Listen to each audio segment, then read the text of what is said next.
अगर आप कोई भी प्रॉपर्टी परचेज करने के लिए जा रहे हैं और बिल्डर से सिर्फ आप प्राइस पूछ रहे हैं तो मेरे ख्याल से आपको कुछ और क्वेश्चन जरूर पूछ लेना चाहिए, क्योंकि आप ये फ्लैट या घर जो भी आप खरीदने के लिए जा रहे हैं ये बार बार आप नहीं खरीद सकते। ये आपका वंस इन लाइफ का हो सकता है अपॉर्चुनिटी। इसलिए मेरे ख्याल से आपको ये 10 क्वेश्चन जो इंपॉर्टेंट है जरूर पूछना चाहिए। और मेरे इसमें से फेवरेट लास्ट के 2 पॉइंट है, इसलिए वीडियो को जरूर देखिएगा। नमस्कार दोस्तों, मेरा नाम है के जार, आप देख रहे हैं प्रॉपर्टी टू प्रॉफिट।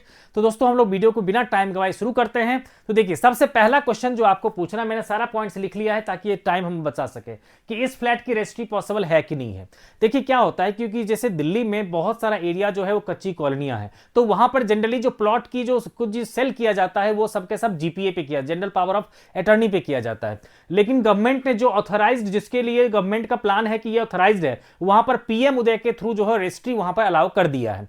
तो आप जहां भी प्लॉट ले रहे हैं वहां के नियर बाय जो बिल्डिंग है उसमें से आप पूछ सकते हैं कि क्या इसमें से किसी का पीएम उदय के थ्रू जो है यहां पर रजिस्ट्री हुआ है या नहीं हुआ है। अगर नहीं हुआ है तो थोड़ा सा सावधान हो जाइए। और अगर कह रहा है कि हाँ रजिस्ट्री होगी, आपकी पक्की रजिस्ट्री होगी, तो आप उनसे अगर चाहें तो या तो भरोसा कर लीजिए या फिर उनसे पूछ लीजिए कि रजिस्टर्ड डीड आपके पास है कि नहीं है। क्योंकि रजिस्टर्ड डीड बेसिकली क्या होता है, उस एरिया के सब रजिस्ट्रार के पास उस जमीन के जो ऑनर है उसका नाम रजिस्टर्ड होता है, तो इससे आपको क्लियर टाइटल वगैरह आपको दिख जाएगा। तो ये पहली सावधानी होती है जो आपको पूछना चाहिए। सेकंड जो है, इस प्रॉपर्टी पर बैंक लोन मिल रहा है, ठीक है। तो देखिए ज्यादातर एरिया में गवर्नमेंट बैंक जो है वो लोन नहीं देता है, ठीक है, अगर कच्ची कॉलोनी है या फिर जो ज्यादा डेवलप्ड एरिया नहीं है वहां पर, ठीक है। अगर आपको गवर्नमेंट बैंक दे रहा है लोन तो 100% बहुत ही अच्छा प्रॉपर्टी है वो, ठीक है। अगर मान लीजिए गवर्नमेंट बैंक नहीं देकर के कोई प्राइवेट बैंक दे रहा है तब भी मान के चलिए 70 to 80% ये फिर भी सेफ जगह है, ठीक है। तो ये दूसरी चीज, तो उसमें आपको सिर्फ 2 ही क्वेश्चन पूछना है कि कौन सा बैंक दे रहा है, ठीक है, और उसका रेट ऑफ इंटरेस्ट क्या है। क्योंकि जितना ज्यादा रेट ऑफ इंटरेस्ट इसका मतलब उतना ज्यादा खतरनाक एरिया, ठीक है। तो ये चीज हो गई। अब उसके बाद बात करते हैं नेक्स्ट क्वेश्चन, लैंड का लैंड यूज क्या है। देखिए हर एरिया में आपको पता है कि गवर्नमेंट जो एक कुछ रेजिडेंशियल एरिया नोटिफाई करती है, कुछ को कमर्शियल बनाती है। तो ऐसे में आपको जब भी प्लॉट या फ्लैट लेना चाहिए तो आपको पता होना चाहिए कौन सा रेजिडेंशियल एरिया है, आपको वहीं पर लेना चाहिए, नहीं तो बाद में हो सकता है कोई परेशानी में आप फंस सकते हैं। नेक्स्ट जो सवाल है कि इस फ्लैट पर कोई लीगल केस नोटिस या तो नहीं है, ठीक है। तो इस चीज के लिए क्या है कि आप चाहते पूछ सकते हैं आप, वैसे तो कोई भी जल्दी जिसको बेचना होगा, अगर होगा भी जल्दी बताता नहीं है, लेकिन अगर आप ऐसे क्वेश्चन पूछेंगे, ठीक है, तो हो सकता है कि उनको लगे, उनके आव भाव से आपको ऐसा लग सकता है कि शायद कुछ डाउट है। तो ऐसे में आप उनसे एनकम्बरेंस सर्टिफिकेट डिमांड कर सकते हैं। उस एनकम्बरेंस सर्टिफिकेट में आपको उस फ्लैट का या फिर जो भी प्रॉपर्टी है उसके बारे में पूरा का पूरा जो है आपको मॉर्गेज है, ये कोर्ट ने अटैच कर रखा है, या कोई लीगल नोटिस है, या कोई केस चल रहा है, सारी के सारे लीगल इंफॉर्मेशन आपको वहां पर मिल सकती है। अगर आप इनकम्बरेंस सर्टिफिकेट आप डिमांड करते हैं तो उसमें आपको मिल जाएगा। नेक्स्ट जो पॉइंट है वो है वाटर, सीवर और इलेक्ट्रिसिटी परमानेंट है या टेम्पररी, है ना। देखिए क्या होता है कि कभी कभी क्या होता है कि किसी भी किसान के पास जमीन था पड़ा हुआ, उसको बिल्डर ने खरीद लिया डायरेक्टली, ठीक है, वहां पर डायरेक्ट जो है गवर्नमेंट की तरफ से कोई फैसिलिटी नहीं दी गई है, तो वहां पर क्या करते हैं वो लोग बिल्डिंग बना करके बेच देते हैं। तो किसी न किसी तरह से तार वार को लगा करके खींच करके वो वहां पर लेकर के कनेक्शन लगा कर देते हैं वो, है ना। तो क्या होता है कि ऐसे सिचुएशन में आपको दिख तो जाएगा, जब आप जाएंगे फ्लैट देखने के लिए वो बिल्कुल स्विच ऑन करेगा, पूरा का पूरा फ्लैट आपका ग्लो करेगा, आप बहुत खुश हो जाएंगे, बहुत सुंदर फ्लैट बना हुआ है, आप ले लेंगे। लेकिन ऐसे में हो सकता है फ्यूचर में आपको परेशानी हो सकती है। तो इसका सीधा तरीका आपका यही है कि आप उस में जाकर के देखिए कि जो आपसे पहले कोई भी इंसान अगर वहां शिफ्ट हुआ है तो उसने जो फ्लैट में जो उससे पूछिए कि जो बिल आता है इलेक्ट्रिसिटी बिल वो उसके नाम पर आता है या फिर लैंडलॉर्ड के नाम पे आता है। और अगर लैंडलॉर्ड के नाम पे आ रहा है तो समझ जाइए हो सकता है कि ये टेम्पररी कनेक्शन हो जिसमें आपको फ्यूचर में परेशानी हो सकती है। लेकिन अगर उस फ्लैट ओनर के नाम पे आता है इसका मतलब बिल्डिंग सही है, ठीक है। तो एक तो ये पॉइंट हो गया आपका। नेक्स्ट पॉइंट हो गया आपका कि रजिस्ट्री के बाद पोजीशन कब मिलेगा। कि देखिए क्या होता है कि बहुत सारे बिल्डर क्या करते हैं, बहुत सारी जगहों पर प्लॉट ले लेते हैं, ठीक है। आप जो पैसा उनको देते हैं उससे बिल्डिंग बनाना शुरू कर देते हैं। उनको आपको जो है फ्लैट दिखा देते हैं, वो सैंपल फ्लैट दिखा देते हैं, उसके बेसिस पर कई लोगों से वो पैसा ले लेते हैं। उसके हिसाब से क्या करते हैं वो बहुत जगह प्रोजेक्ट शुरू कर देते हैं। लेकिन अगर उनका फ्लैट ज्यादा नहीं बिकता है तो फिर उसके लिए कंप्लीट करना उनके लिए मुश्किल हो जाता है। तो इसीलिए आप उससे पहले बात कर लीजिए कि भाई रजिस्ट्री के कितने दिन के अंदर आप मुझे पोजीशन दे दोगे, ठीक है। और इसके लिए पॉसिबल हो तो आप उनसे बोल दीजिए कि भाई कौन सा फ्लैट मुझे दे रहे हो, स्पेशली वो फ्लैट मुझे दिखा दो, वहां पर जाकर पर्सनली विजिट कर लीजिए जो नंबर है, और रजिस्ट्री के वक्त भी आप वही चेक कर लीजिए कि वही फ्लैट आपको मिल रहा है कि नहीं मिल रहा है।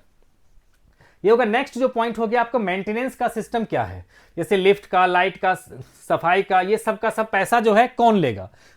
क्योंकि क्या होता है कि जो बड़ी बड़ी बिल्डिंग होती है उसमें क्या होता है कि एक छोटा सा कमेटी टाइप का बना दिया जाता है, जो वहीं पर लोग रहते हैं वो डिसाइड करते हैं। उसमें क्या होता है कि जो भी मेंटेनेंस होता है ना, उसका खर्चा वहां के लोग देते हैं और उसी से जो है सारा का सारा खर्चा जाता है।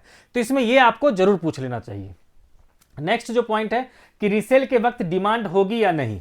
तो देखिए, कोई भी आप कहेंगे कि रीसेल के वक्त का डिमांड होगा, ये कैसा क्वेश्चन है, ये तो कोई भी बता देगा कहां होगा।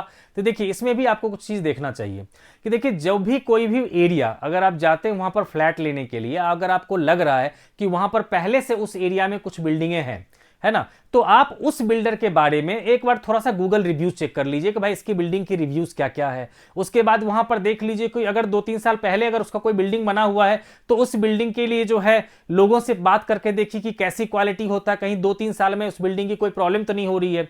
और फिलहाल के फिलहाल अगर वो कुछ वारंटी दे रहा है आपको अपने फ्लैट में कि हाँ ठीक है, इसमें जो भी चीज लगा के दिया हूं उसका अगर मैं वारंटी दे रहा हूं, तब तो फिर ठीक है, ठीक है। अदरवाइज आपको इसके अलावा और भी बहुत सारा चीज है जो कि आपको देखने की जरूरत है, क्योंकि उस एरिया में छोटे से जगह में अगर आपको लग रहा है कि बहुत सारा जो है बिल्डर वहां पर सप्लाई दे रहा है फ्लैट्स का और पब्लिक वहां पर कम रह रही है, तो भी आप मान के चलिए कि वहां पर रीसेल का जो है, क्योंकि जब रीसेल करने के लिए जाएंगे तो हो सकता है जो नए कस्टमर आएंगे वो सोचेगा मैं पुराना लूंगा उससे अच्छा नया ले लूं मैं, ठीक है।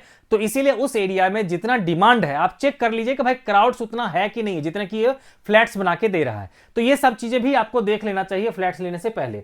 उसके बाद है इस एरिया में रहने वाले लोग जो है खुश हैं या परेशान, ये भी आपको जरूर चेक करना चाहिए। इसके लिए क्या कीजिए कि जिस भी एरिया में आप ले रहे हैं, ठीक है, वहां पर जो फ्लैट में जो भी आप रहते हैं तो जो आस पड़ोस के लोग रहते होंगे तो उसमें से किसी भी वहां पर जो परचून की दुकान होगी वहां पर आप कोई छोटा मोटा सामान ले लीजिए। वहां पर जो कोई लोग रहेंगे तो उससे पूछ सकते हैं आप कि भाई साहब यहाँ पे रहते हैं, हाँ तो मैं भी यहाँ पर सोच रहा हूँ प्लॉट या फ्लैट लेने के लिए, तो सब कुछ ठीक है, कोई प्रॉब्लम तो नहीं होती है। इस तरह से आप चाहे तो आप जानकारी उनसे ले सकते हैं, आपके लिए ही बेटर होगा ये।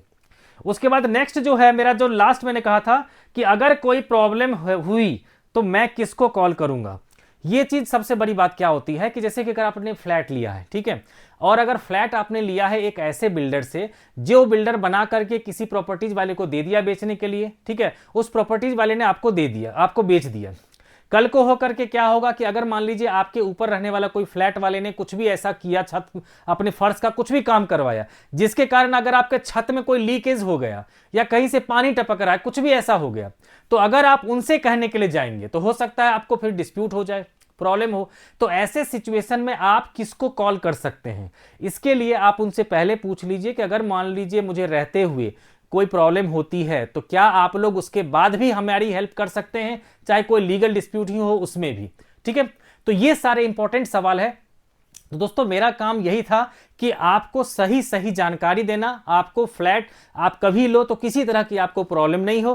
तो इसीलिए चाहे फ्लैट्स आप मुझसे भी चाहो तो परचेज कर सकते हो, मेरा नंबर यहां डिस्प्ले में आएगा, आपको मैं उस तरह से फ्लैट्स भी दिखा दूंगा मैं, ठीक है, या फिर आप किसी से भी परचेज करो, लेकिन आपको ये सारे सवाल जरूर पूछने चाहिए, आप ही के लिए है। तो मिलते हैं आपसे नेक्स्ट वीडियो में। Thanks for watching.